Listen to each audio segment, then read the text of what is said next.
दोस्तों इस वीडियो में डिस्कस करने वाले हैं एनाटॉमी ऑफ लंग्स।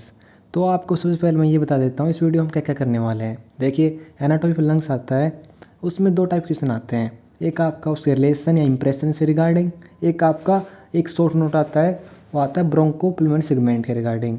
तो एक तो हम ये ब्रोंको पुल्मोनरी सेगमेंट का शॉर्ट नोट डिस्कस करेंगे ही, उससे पहले हम जो आपका इंप्रेशन है, रिलेशन है राइट और लेफ्ट लंग के, वो हमें पता होना चाहिए। ठीक है, वो आपके जो प्रैक्टिकल कोर्स होता है, प्रैक्टिकल वाइवा आपका एग्ज़ाम होगा, तो उस टाइम भी आपके इंप्रेशन पूछे जा सकते हैं। लंग्स को आपको स्पेसिमेन दिया जाएगा, वहाँ से आपको इंप्रेशन पूछे जाएंगे। तो आपको आउटर सरफेस में ज़्यादा नहीं पढ़ना होता है क्योंकि वहाँ पर रिब्स होती हैं, लेकिन इनर सरफेस है, जो मिडिस्टल सरफेस है, वो आपको पता होना चाहिए राइट और लेफ्ट लंग के क्या इंप्रेशन होते हैं। तो नंबर 1 बात करते हैं हम राइट लंग की, नेक्स्ट हम बात करेंगे लेफ्ट लंग की। तो राइट लंग के अंदर देखिए, नंबर 1 जो आपका हार्ट होता है ना, हार्ट के अंदर जो राइट एट्रियम पार्ट है, ये वाला पार्ट, वो आपको इंप्रेशन आता है यहाँ पर। तो राइट एट्रियम से जो आपके रिलेटेड स्ट्रक्चर हैं, वहाँ ऊपर के राइट एट्रियम में जो ड्रेन करती है एसवीसी, सुपीरियर वेना कावा, और ये नीचे की तरफ से कौन सी करती है, इन्फीरियर वेना कावा आईवीसी। तो वो भी इसके इंप्रेशन होंगे दोनों। ठीक है, ऊपर की तरफ नीचे की तरफ, इसमें रटने की जरूरत नहीं है, आपको समझना है बस। और आईवीसी में एक ट्रिब्यूटरीज ड्रेन करती है, वो होती है आर्क ऑफ अजाइगस, वो भी इसकी इंप्रेशन होगी। ठीक है, एक तो वेन के रिगार्डिंग ये बात हुई, हार्ट तो राइट एट्रियम का पार्ट। इसके अलावा आपका जो ट्रैकिया है, ट्रैकिया आपका इधर, और उसके लेटरली आपका इसोफेगस। ठीक है, वो इंप्रेशन रहते हैं राइट लंग के अंदर, ट्रैकिया इसोफेगस। ठीक है, वेन हुआ, हार्ट हुआ। उसके बाद एक दो नौ याद रखनी है आपको। नंबर 1 आपका जो यहाँ पर जो बीच में से ऊपर से जाती है, वो होती है right phrenic nerve, in front of root और हाइलम, हाइलम से आगे से जाती है राइट फ्रेनिक नर्व। और जो आपका ट्रैकिया है, वहाँ पर उसके रिलेशन में रहती है राइट वैगस नर्व। ठीक है, राइट वैगस आपका राइट लंग के रिलेशन में आएगी। ठीक है, ऐसे राइट फ्रेनिक नर्व आपकी राइट लंग के रिलेशन में आ रही है। तो आपका ये कहाँ पर प्रेजेंट होती है दोस्तों, राइट वैगस नर्व इन ट्रैकियो इसोफेजियल ग्रोव। ठीक है, इसकी लोकेशन बता दी मैंने। इसके बाद आप स्ट्रक्चर आपको याद रहने चाहिए, 3 चीज़ें हैं, heart, right atrium, ट्रैकी, oesophagus. SVC ऊपर की तरफ से नीचे, नीचे आपका आईवीसी, उसके अंदर आर्च ऑफ अजाइगस ट्रिब्यूटरीज होती है। ठीक है, ये आपके मैन है आपका जो राइट लंग है उसकी इंप्रेशन। और जो आपका एसवीसी होता है, उसके बाद वो किस में कंटिन्यू हो जाता है, राइट ब्रेक स्पेलिक वेन, वो भी आप किसकी इंप्रेशन बोल सकते हो। ठीक है, तो ये बात हुई राइट लंग की। हम चलते हैं लेफ्ट लंग के ऊपर। लेफ्ट लंग में देखिए, नंबर 1 चीज़ आती है दोस्तों आपका जो ऊपर की तरफ हमने कहा था कि right phrenic nerve right lung, तो लेफ्ट फ्रेनिक नर्व है, लेफ्ट फ्रेनिक नर्व वो आपकी है लेफ्ट लंग की इंप्रेशन।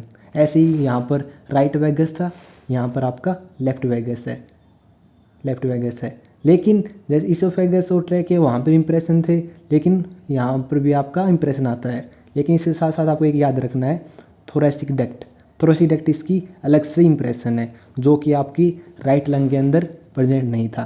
ठीक है, तो दोनों ये तो आपको याद रहेंगे कि दोनों में कॉमन है, लेकिन थोरेसिक डक्ट आपको सिर्फ लेफ्ट लंग के अंदर इंप्रेशन में याद रखना है। इसके बाद आपकी एक अलग से नर्व आती है, उसे बोलते हैं रिकरेंट लैरिंजियल नर्व। रिकरेंट जो लैरिंजियल नर्व होती है, जो वैगस नर्व की ब्रांच होती है, वो आपका इसकी इंप्रेशन में आती है, इसके रिलेशन में आती है। ठीक है, और ये आपकी हो गई बात दोस्तों आर्च ऑफ, देखिए ये वाला जो दिख रही है आपको येलो वाला कलर, ये है आपका arch of aorta. Arch of aorta की 3 ब्रांच कौन सी होती हैं दोस्तों, एक आपकी जो ये लेफ्ट साइड आती है वो होती है लेफ्ट कॉमन कैरोटिड आर्टरी। ठीक है, उसके बाद आपका ये वाले आपका लेफ्ट सबक्लेवियन आर्टरी, और यहाँ पर जो इंप्रेशन होता है हार्ट का वो होता है लेफ्ट वेंट्रिकल। यहाँ पर हार्ट का इंप्रेशन था राइट एट्रियम, लेकिन लेफ्ट लंग के अंदर जो इंप्रेशन आता है वो आता है लेफ्ट वेंट्रिकल। ठीक है, लेफ्ट वेंट्रिकल और आर्टेरियल सिस्टम, मतलब आर्च ऑफ अरोटा की ब्रांचेज बतानी है आपको। इसके अंदर आपको राइट एट्रियम और उसके अंदर ड्रेन करती है एसवीसी आईवीसी, उससे रिलेटेड बताना है। ठीक है, ऐसे आप इसको याद कर सकते हो, इसके जो इंप्रेशन है, इसके जो रिलेशन है। ठीक है, ये बात हुई हमारे लेफ्ट और राइट लंग के आपके जितने भी इंप्रेशन थे उसकी। अब हम बात करते हैं दोस्त हमारा नेक्स्ट ब्रोंकोपुल्मोनरी सेगमेंट। ब्रोंकोपुल्मोनरी सेगमेंट दोस्तों क्या होता है, सबसे पहले हमें पता होना चाहिए। ये होता है आपका part of the lung aerated by tertiary bronchus. देखिए सबसे पहले आप ट्रैकिया होता है, फिर वो प्राइमरी ब्रोंकस में दो डिवाइड होते हैं, उसके बाद टर्सरी ब्रोंकस होते हैं, और लास्ट जो फाइनल पार्ट होता है वो होता है टर्सरी ब्रोंकस, जिसे हम सेगमेंटल ब्रोंकस ही बोलते हैं। वो ब्रोंकस जितना एरिया आपका लंग्स के अंदर सप्लाई करता है, मान लीजिए देखिए टर्सरी ब्रोंकस है ये वाला, तो ये वाला एरिया है, ये वाला एरिया आपका होता है ब्रोंकोपल्मोनरी सेगमेंट। ठीक है, ये स्मॉलेस्ट रिस्पायरेटरी यूनिट होती है। इसके बाद आपको पता होना चाहिए जो पैरामिडल, ये शेप क्या होता है इसका, पैरामिडल। ठीक है, पैरामिडल शेप होता है ब्रोंकोपल्मोनरी सेगमेंट का। उसके बाद आपको इसको सर्जिकली रिसेक्टेबल, हम सिर्फ एक सेगमेंट के अंदर कोई प्रॉब्लम है तो इसको हम एक केले को निकाल सकते हैं, इसलिए इसको बोला है सर्जिकल रिसेक्टेबल। ठीक है, इसके बाद आता है आपका नो पल्मोनरी वेन इनसाइड। ठीक है, इसके अंदर देखिए क्या क्या रहता है, नंबर 1 बता देता हूँ मैं। ये तो आपका जो ब्लू कलर है ये तो आपका हो गया टर्सरी ब्रोंकस। ठीक है, ये जो रेड वाला पिंक वाली ही ब्रोंकियल आर्टरी है, और जो ये वे आर्टरी, एक और आर्टरी ये है पल्मोनरी आर्टरी। ब्रोंकियल आर्टरी, इसके अंदर ब्रोंकियल वेन प्रेजेंट नहीं होती है। ठीक है, क्योंकि जो पल्मोनरी वेन होती है ना वो इंटरसेगमेंटल होती हैं, सेगमेंट के बीच में, ये वाला 2 सेगमेंट है, इनके बीच में जो स्पेस होता है वहाँ पर प्रेजेंट होती है पल्मोनरी वेन। तो आपको पता होना चाहिए पल्मोनरी आर्टरी और ब्रोंकियल आर्टरी सिर्फ इसके अंदर रहती हैं, ये इंटरसेगमेंटल होती है। ठीक है, इसके कुछ पॉइंट पता चले। उसके बाद हम आते हैं कि जो आप कौन से आप शॉर्ट नोट आएगा, तो ये एक्सप्लेन करने के बाद आप राइट और लेफ्ट लंग है दोस्तों, राइट और लेफ्ट लंग, वो आपका कौन से उसके अंदर ब्रोंकोपल्मोनरी सेगमेंट होते हैं।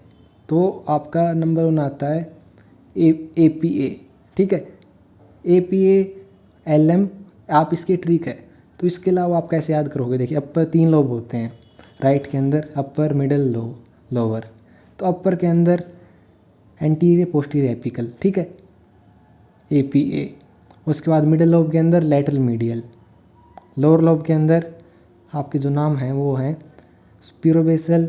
देखिए ऐसे याद रखिएगा आप, एंटीरियर पोस्टीरियर। ठीक है, लैटरल मीडियल और सुपीरियर, और बेसल आपको सभी के लगा देना है। तो ये जो ट्रिक है आप जैसे आपको अच्छा लगे वैसे आप इसको याद कर सकते हो। ठीक है, बात हुई ये आपके राइट लंग के सेगमेंट के नाम। उसके बाद आता है दोस्तों लेफ्ट लंग के सेगमेंट के नाम। आपको ज़्यादा पूछा जाए कि कितने सेगमेंट होते हैं लेफ्ट के, इसके अंदर 10 होते हैं हमेशा। लेफ्ट लंग के अंदर ऑप्शन है 9 को ज़्यादा प्रेफर करना है, उसके बाद 8 को प्रेफर करना है, फिर 10 को प्रेफर करना है ऑप्शन के अंदर, क्योंकि इसके अंदर 2 लोब होते हैं, अपर लोब और लोअर लोब। अपर लोब देखिए दोस्तों आपका जो कौन से रहेंगे, देखिए इधर एपिकल था, इधर भी एपिकल है, एंटीरियर पोस्टीरियर इधर भी था, लेकिन यहाँ पर जो लैटरल मीडियल था ना, मिडिल लोब वाला, वो आपको सुपीरियर इन्फीरियर में आ जाता है। ठीक है, इसे हम लिंगुलर ब्रोंकोपल्मोनरी सेगमेंट ही बोलते हैं। इसके आप एपासी, आप एज ए ट्रिक इसको याद कर सकते हो। उसके बाद आता है आपका लोअर लोब के अंदर एक सुपीरियर था, यहाँ पर सुपीरियर है, पोस्टीरियर एंटीरियर इधर भी है, लैटरल मिडिल इधर भी है।